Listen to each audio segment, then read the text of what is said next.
mabilis naman dapat. Pero nasa mga balita din na caught off guard si VP Sara Duterte sa The Hague. May nagtanong sa kanya kasi may mga kumakalat po na reports ngayon na nakalabas na raw ng detention facility ang dating Pangulong Rodrigo Duterte, pero si VP Sara nung tinanong, tumanggi po siyang sagutin na oo o hindi. Ano po ba talagang balita dito? Nakalabas ba talaga ng detention facility ang dating Pangulo? Ay, yung mga tao nagagalit na huwag kayong maniwala kasi ganito ganyan. Wala akong pakialam sa inyo. Ang paki ko po ay si PRRD. Ang paki ko po ay yung mga taong naniniwala na mapauwi talaga si PRRD sa lalong madaling panahon. Yes po mga kababayan, you heard it right. Si PRRD po ay nagrantan through the defense team. They were granted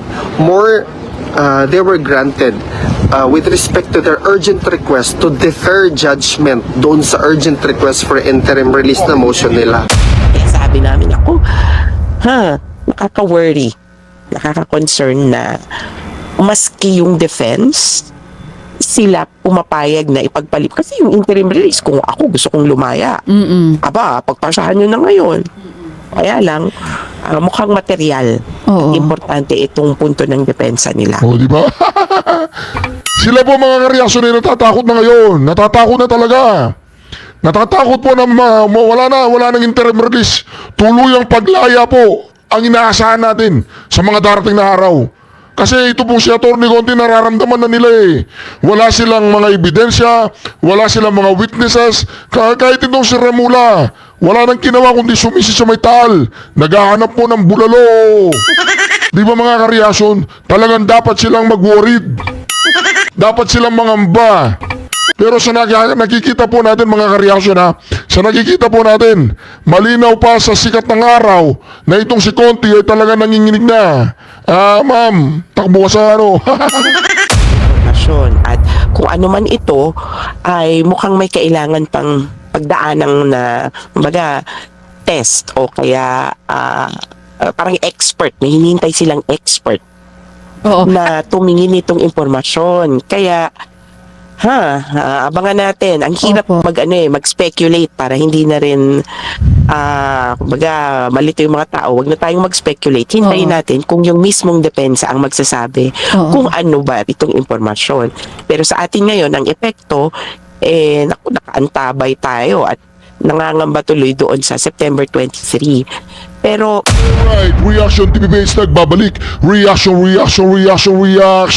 Napakaganda po na mapag-uusapan natin ngayong mga ka-reaction. Mantagin po ninyo mga ka-reaction. Dito sa pag-uusapan po natin ito, wala na raw o posibleng wala ng hearing sa September. Dahil po dito sa bagong impormasyon na ito, pinigilan po, in-stop po ni Atty. Coatman yung hinihingi nilang interim release. Sabi niya, op, wag nyo na kaming bigyan ng interim release. Wag na, meron kaming bagong ebidensya Ngayon mga kareaksyon, kahit itong si Conti, yung Conti na lang ang utak niya, nangangamba na po. Yan po ang pag-uusapan natin ngayon mga kareaksyon. Pwede ba? May pag-asa ba na lumaya ang Pangulong Duterte bago po sa piti ng September? Yan po ang kinatatakot ngayon ni Atty. Conti mga kareaksyon. Ito po sa video na ito mga kareaksyon, nagkakaroon po ako ng pag-asa. Nagkakaroon po ako ng pag-asa na dito para yata nakasilip, nakakita ng butas itong si Atty. Coatman. At dito meron pong agam-agam ang Pangulong Duterte. At para yatang hindi na nagpapakita itong si Atty. Coatman sa kanya. Ang dami po natin pag-usapan ngayon mga kareaksyon. Ito na. Sino bang umpisa natin? Umpisa muna natin si Alvin Mamaya po si Atty. Conti ang kanyang takot na po si Atty. Conti Takot na. Siguro narinig nyo sa intro. Sa intro pa lang yun, takot na po. Nangangamba na po si Atty. Conti. Para yatang nasilipan sila na itong lahat ng ginagawa nila mga illegal. Ito na po mga kareaksyon. Pagyan po natin ito. My goodness, Lord gracious. What seemed to be a very small win for others is actually a big win for me.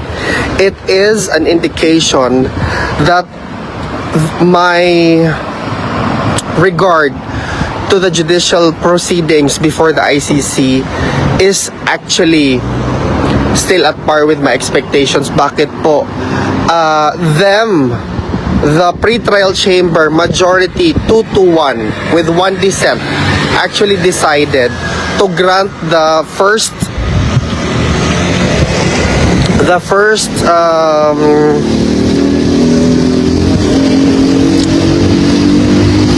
request for deferring the adjudication or deferring rendering judgment with respect to the urgent interim release of PRRD. Ano po ba ang ibig sabihin yan, mga kababayan? Ibig po sabihin, hindi pa nila i-decide on whether they are going to approve or they're going to deny the urgent interim release. In fact, they are going to defer it in order to give an opportunity for the defense team through the lead counsel, Attorney Kaufman, to better defend the former president with respect po doon sa motion ng urgent interim release. Maganda po yun, mga kababayan, kasi mabibigyan po ng pagkakataon ang defense team to argue further with respect sa mga bagong information na binigay sa kanila ng Office of the Prosecutor. Hindi po ito maliit na bagay, malaking bagay po ito kasi mas mabibigyan po ng opportunity ang ating defense team, ang ating dating Pangulong Rodrigo Roa Duterte, na siya po talaga most likely ay mabigyan ng opportunity for an urgent interim release and for mabigyan ng provisional freedom which should be accorded to all of the accused. Mga kababayan, the former president is an accused, not an convicted criminal. Kaya po ako talaga ay sobrang nasisiyahan sa development na ito. Bakit nga po? Kasi po, ako po ay nananalig sa judicial proceeding before the ICC.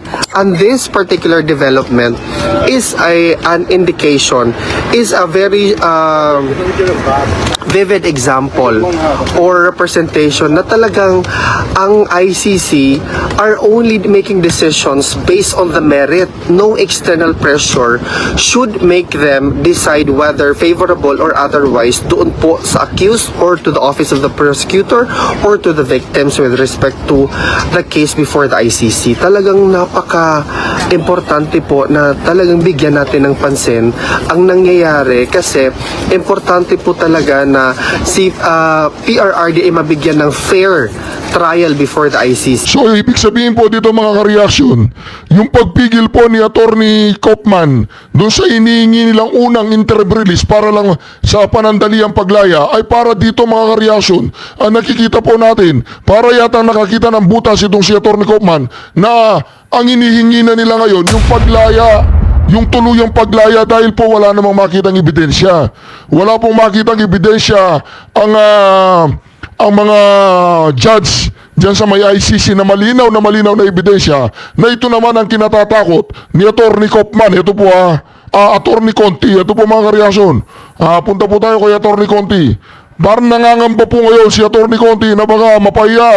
Di ba ito? Papagyan po natin. Hindi na-cancel ang ating usapan, pero ang hiling nga po ng depensa nitong dating Pangulong Rodrigo Duterte, i-cancel muna yung confirmation of charges on September 23. Ano po yung magiging implications nito sa kaso ngayon? At ano po ba yung tinatawag nila na dapat status conference muna? Sa proseso ng ICC, paano nyo po i-explain yan? Una, di umano kasi may impormasyon na hindi pa sila natanggap at merong impormasyon na late silang natanggap. So marami ito. Kaya hindi daw sila makapagpasya. At ang makikita lang natin dun sa redacted documents ay kumbaga dapat daw ay merong expert na tumingin dito sa impormasyon na ito. Kaya sabi nila, teka, what if sa status conference parang housekeeping, yung parang teka, ano na ba ang itsura, ang lagay ng palitan ng impormasyon o magkakaharap ito, prosecution, defense at yung judges.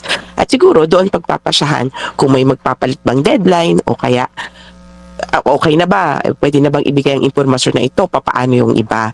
Ganun yung status conference para bang housekeeping, harap-harap o okay ka na ba o kayo, okay na ba kayo.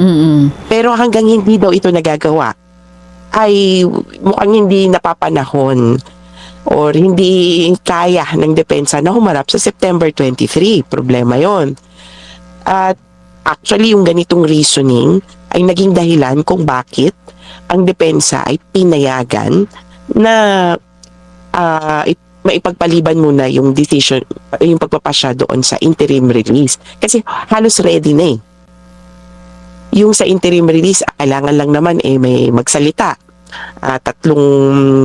Parang tatlong panig yan. Prosecution, biktima, at saka yung mga bansa. Ngayon ko nalaman na yung mga bansa pala, relevant states eh. Ako interesting ito. States, kumbaga marami-rami, na nagbigay na ng kanilang pananaw sa ICC. Kaya kung iisipin mo, di ready na magpasya yung ICC. Kaya parang sabi yata ng isang judge, bakit natin pagpapaliban? Pwede na. Kumbaga, the issue is ripe for adjudication.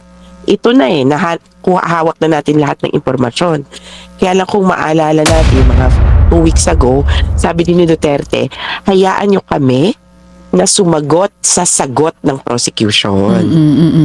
Pero Attorney Cristina, yung po pala ang dahilan kung bakit kagabi lumabas sa mga balita na ipagpapaliban yung desisyon for interim release, nakaapekto po pala itong request nila for status conference. Ngayon, tungkol po dun sa impormasyon na binabanggit po ng kampo ng dating Pangulong Rodrigo Duterte, base po sa inyo po mga impormasyon na natatanggap din, ano po ba ito? Talagang may information or is this another way para i-delay lang po nila yung pag-usad po ng kaso?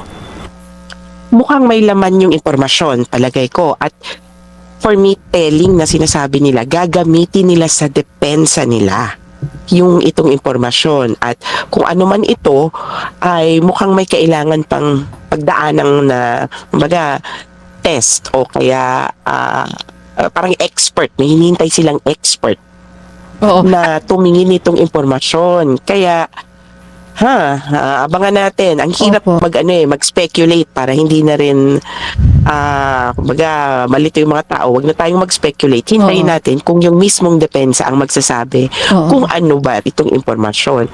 Pero sa atin ngayon, ang epekto, nakaantabay tayo at nangangamba tuloy doon sa September 23. Pero palagay ko konting linaw lang. Kaya yung status conference, palagay ko makakatulong ito para sa prosecution tsaka sa defense na magpasya kung sino ba ang na-late dyan, ano bang impormasyon ng kulang. So ang pwede pala mangyari, posibleng kung sakali man napapayagan sila ng ICC, mababago po yung date for confirmation of charges, mamumove po yan from September 23 na hindi pa natin alam kung kailan. Gaano po katagal bago desisyonan itong mga ganitong hiling ng kampo ng dating Pangulong Duterte? Dalawa yung hiling nila ngayon eh. Yung una, wag muna decidean yung interim release, and then yung pangalawa, ito nga po na baguhin yung wag muna mag-confirmation of charges, dito muna tayo sa state conference. Gaano katagal po ang desisyon dyan ng ICC? Dapat mabilis lang kasi housekeeping, pwedeng kahit isang judge lang yan. Nakikita po natin mga kareaksyon, nangangamba po si Conti. Pinabayaan ko lang po para marinig po ninyo yung una. Meron pong natuklasan dito si Attorney Kaufman. Meron pong natuklasan na loophole. Na para yatang, ito. Para yatang mga kareaksyon, talagang naghahanap po sila ng malinaw at konkretong ebidensya dahil hanggang ngayon ay wala pa. Ito po, pakinggan po natin si Madam Manilet Pakinggan po natin. Katatapos lang niya makakwentuhan si Pangulong Duterte. At dito may maririnig po tayong sinabi ng Pangulong Duterte kay Madam Manilet. Ano kaya yung sinabi niya? Hanggang ngayon yata hindi pa alam ng Pangulong Duterte ang kaso niya. Yun lang yung portion na narinig ko na tama ba yun na sabi ni Pipi na sinabihan niya miskin na siya na lang mag-isa, sinabihan ICC, di ba? Na mali. Tama ba yun? Tama po sinabi niya. Sinabihan ko. Sabi ko sabi ko nga sa siya nga di niya alam ang kaso niya. Tinatanong niya ano ba talaga ang ko? Kaso. So, hindi niya alam ang sabi ko wala sila makita nakalkal na sa ilalim ng makita na yung main ng mga tao. Ang kaso wala pa. Kasi Sabihin niyo hanggang ngayon po nag-advertise pa sila sa mga testigo na lumabas. At Ayan. sa pilitan na talagang kinokore sa mga pulis na magtestigo, wala namang bumibigay. sinabihan ako nung may kasi dyan may tao dyan team dyan na nagsabi lang ako ng news, di ba tama ba yung news na yung na kay ano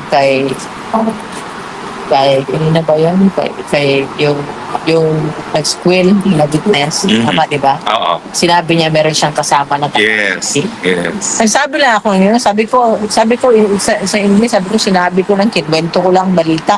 Hindi yan regarding sa kaso, balita yung kinikwento ko. Ganun yung ano, kung ano lang yung balita doon na ganun yung ano. Hindi ko nga alam kung sino yun. Hindi na ako nakikinig kasi ng news eh. Yun. Dasal na lang talaga na hiling ko sa inyo na sana kiltan niya nandito kayo. Dasal, wala katapos at dasal. Mag-try niyo sa kumbahan na dito na. Ano ho, yung nagkupit at nagkulay ng buhok dyan na sa ICC. Ano? Yung nagkulay at Oo, nagkupit.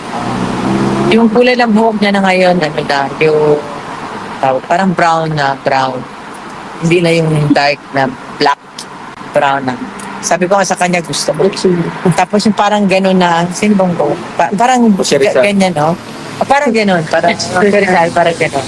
Napay. Parang gano'n. Hindi yung, di ba, sabi ko nga sa kanya, yung buhok yung dati, ayaw ko yung gupit eh. Minsan, ano yung gupit eh. Pero, sabi ko sa kanya, gusto ko yung gupit. Yun, tapos minamasahay ko yung paa niya. Chinecheck ko kasi yung toes niya. Ay, mga ganyan. Tapos, may nakita ako kasi na parang mark na pula na line sa ano niya ba, sa talampakan niya. So, inanong ko gano'n kasi ano yan eh, pag diabetic, ayaw ko dahil. So, minasahan, inanong ko gano'n. Sabi ko, palitan ko kaya kasi ako pabibili ng ano niya. Yelas. Hugs ba yan? Hugs. Yung Uggs. Yung Uggs na gano'n na slip-on na close doon sa ano, gustuhan niya. Doon, ano niya. Sabi ko, palitan ko na to. Palitan ko na to. Sabi ko nga sa kanya, palitan kita ng mga bagong mga ano. Hanggang ngayon kasi hindi nila ako binibigyan ng bagong measurement niya, pati weight niya eh. Tagal ko nang inano yan. Kasi ayaw ko yung matapakan niya, lawlaw na minsan, hawakan doon niya yung pantalon niya. Diba? Matapakan niya. Ano pa? Ito pa. Gusto ko actually palitan lahat ng kaya yung reason why gusto ko ulitin yung public measurement sa akin. Pero yun lang kasi Ma'am, nasa sa'yo pag sumagot ka nito, ma'am. Kasi kahapon po na siya ng SMNI about na yung si Tatay Digong na Pinalabas nung sangaran. kahapon, Yung sangaran. labas sa ICC facility. tinanong ko din ng lawyer, dininay niya sa akin.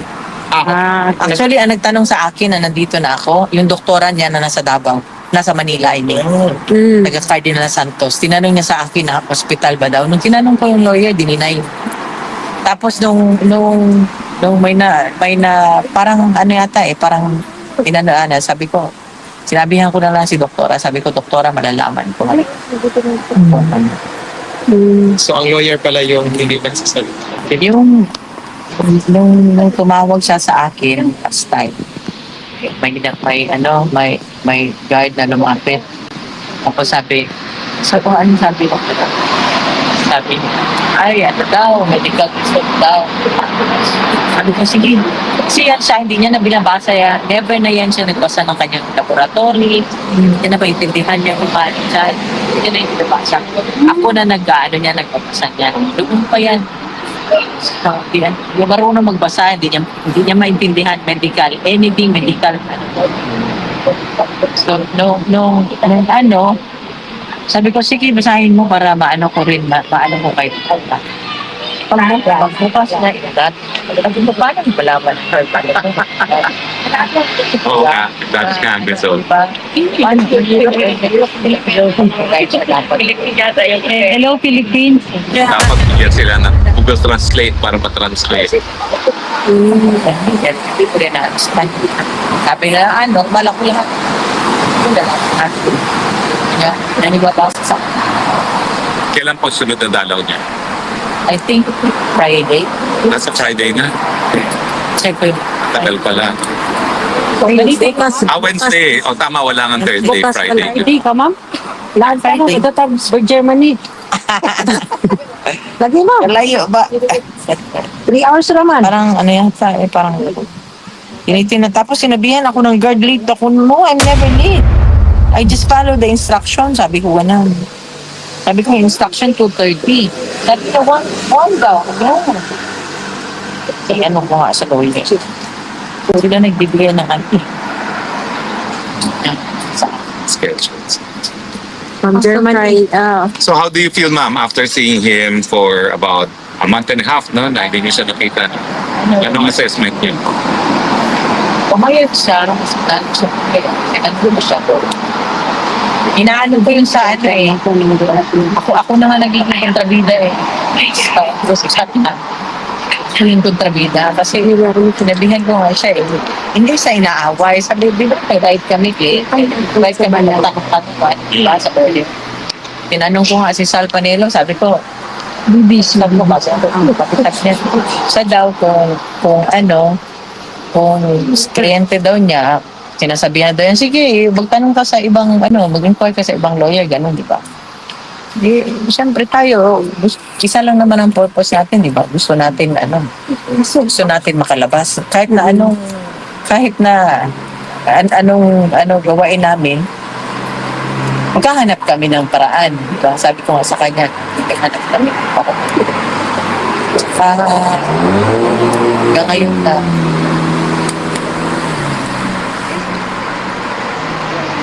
ngayon, bewildered ka, di ba? Kasi wala namang kaso sa Pilipinas. Tsaka working naman ang justice system natin. Di ba? Yes, patay na lahat dito sa Justice Supreme Court. Di ba? Buhay naman sila lahat. Pakaitin sila, di ba? Yun ang ko. Wala naman ni isa. Wala naman ni-receive yan na kaso sa Pilipinas. May functioning pa na sa Pilipinas. But, so yan na, bewildered hanggang ngayon kasi deprived mo ng buti sana ka mo kung may 40 years pa yung so sabi ko nga nasabi ko to sa lawyer, sabi ko wala siyang, only God knows hanggang kailan yan siya hininga natin, di ba? Lahat ng hininga natin, natitirang hangin dyan sa baga natin, lahat belongs to God. Oras na nobody knows when yan kukunin ng Iski pa-check up pa nila dyan ng pa-check up. Monitor sila ng monitor dyan. Monitor. Only God knows. Sabi ko nga sa sabi ko, hindi magiging maganda yan pa sa iyo bilang abogado kung namatayan dyan. Sige ikaw. Nightmare po yun. Thank you very much, ma'am, dahil ang buong bansang Pilipinas naman, miski hindi kami kamag-anak, tatay po talaga ang turing namin sa... Yun! Narinig po natin na sinabi ni Madam Manilet na kung saan yun daw parang sinisikreto po nila mga kareaksyon. Yung in regards na kung dinala siya sa ospital o hindi. Hindi po naging malinaw kung talagang dinala siya. Sabi ng lawyer, hindi. Pero sabi ng iba, dinala. Ano ba talaga yung totoo? Dinala ba sa ospital o hindi dinala sa ospital? Di ba? Hindi naman kasi magbabalita yung SMNI o yung yung SMNI kung wala silang basihan. O di ba? Balikan po natin ito si Sir Alvin patungkol dito sa tuwang-tuwa siya dito sa interim release. Talagang yun po ay isang indication, it's very indicative of the judicial proceedings before the ICC. Kaya yung mga tao nagagalit na huwag kayong maniwala kasi ganito ganyan, wala akong pakialam sa inyo. Ang paki ko po ay si PRRD. Ang paki ko po ay yung mga taong naniniwala na mapauwi talaga si PRRD sa lalong madaling panahon. Yes po mga kababayan, you heard it right. Si PRRD po ay nagrantan through the defense team. They were granted with respect to their urgent request to defer judgment doon sa urgent request for interim release na motion nila.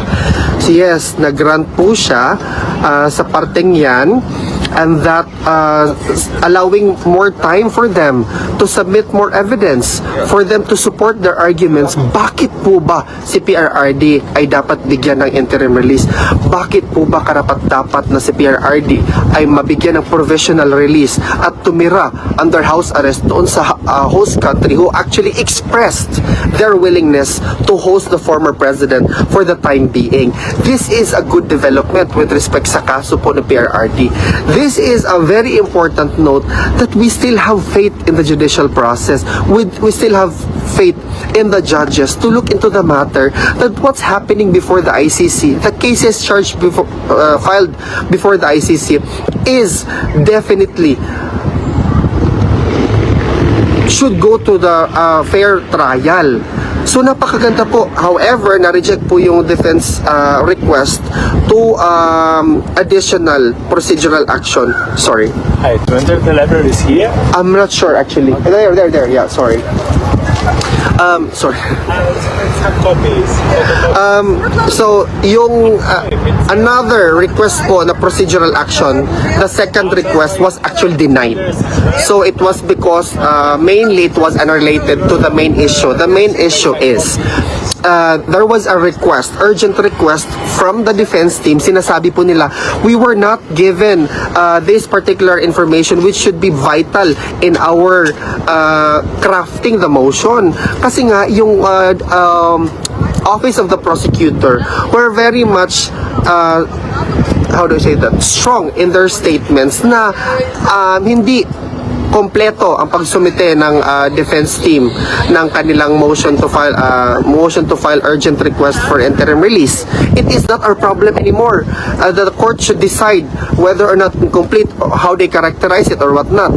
Ang ibig po sabihin noon, nakitaan po ng pre-trial chamber majority 2 versus 1. What is it, sinabi nila na, hey, by the way, nakitaan namin with respect to the, although the submission is not complete, as per the office of the prosecutor, we are going to give leeway to the defense team to submit additional documents, to submit additional necessary arguments to raise before the court para mapakita overwhelmingly na talagang karapat-dapat mabigyan ng interim release si PRRD. This is a win for the Filipino people. This is a win for the Philippines. That meron pa po tayong laban dito, kaya hindi po ako nawawala ng pag-asa, mga kababayan. Hindi ako mawawala ng pag-asa hanggat hindi mapauwi si PRRD sa Pilipinas. This is the beginning.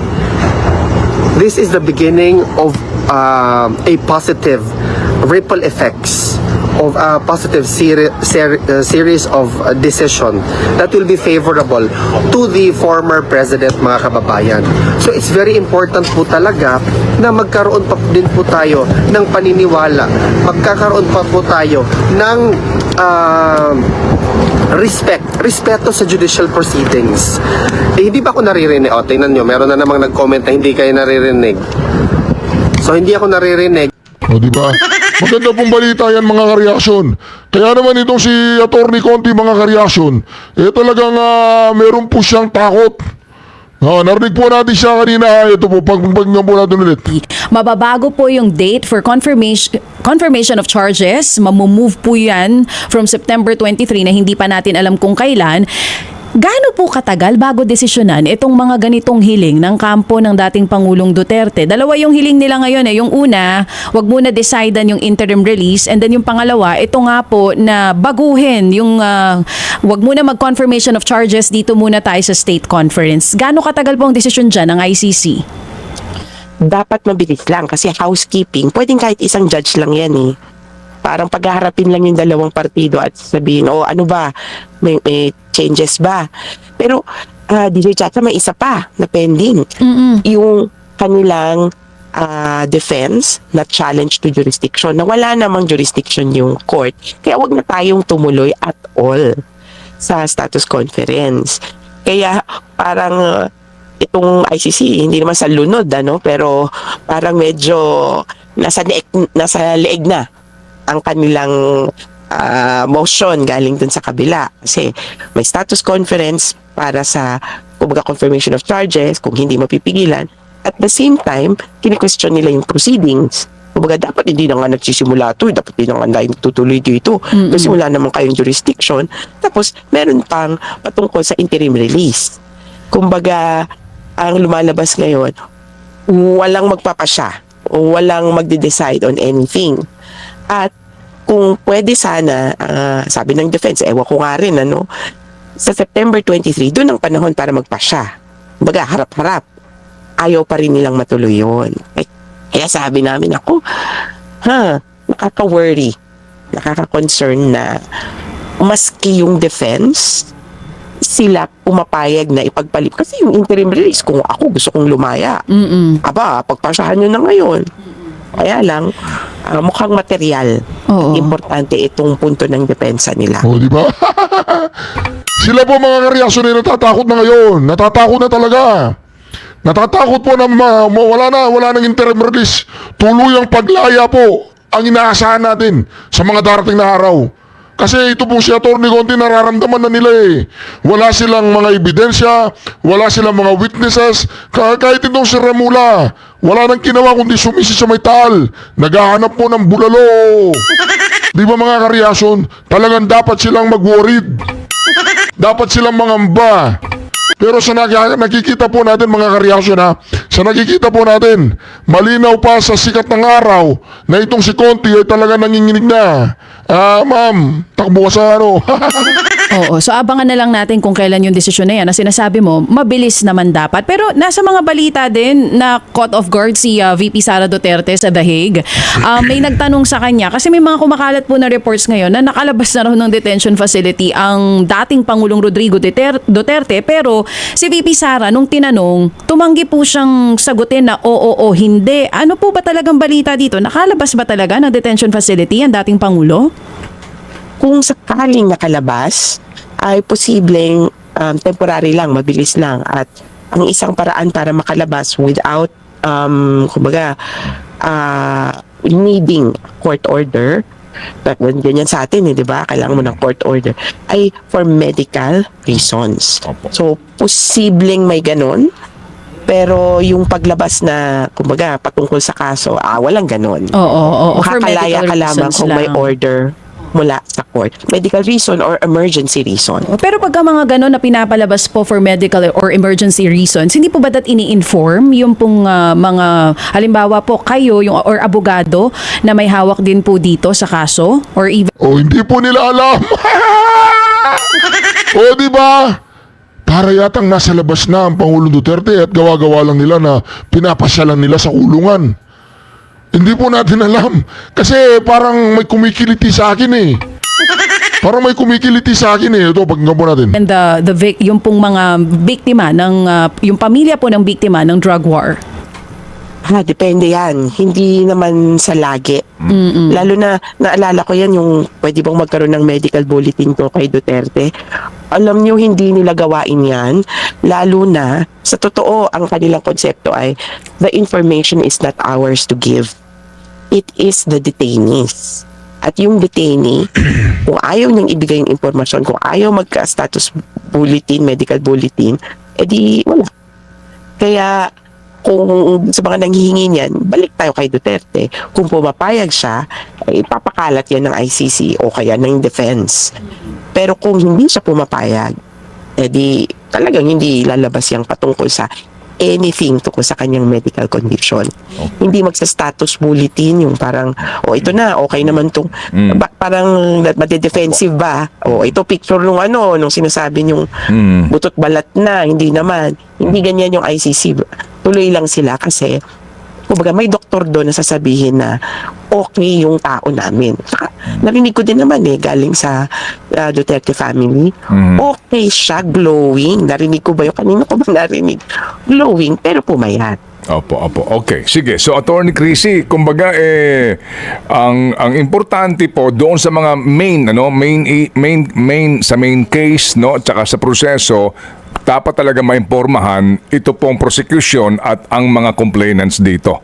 Yan pong pinaka-importante. Bagamat kaninyo may mga pag-agam-agam o pangamba, pero hindi naman po pwedeng maglabas ng desisyon o anuman pong major po, no, na usapin dito nang hindi kayo na bibigyan ng informasyon.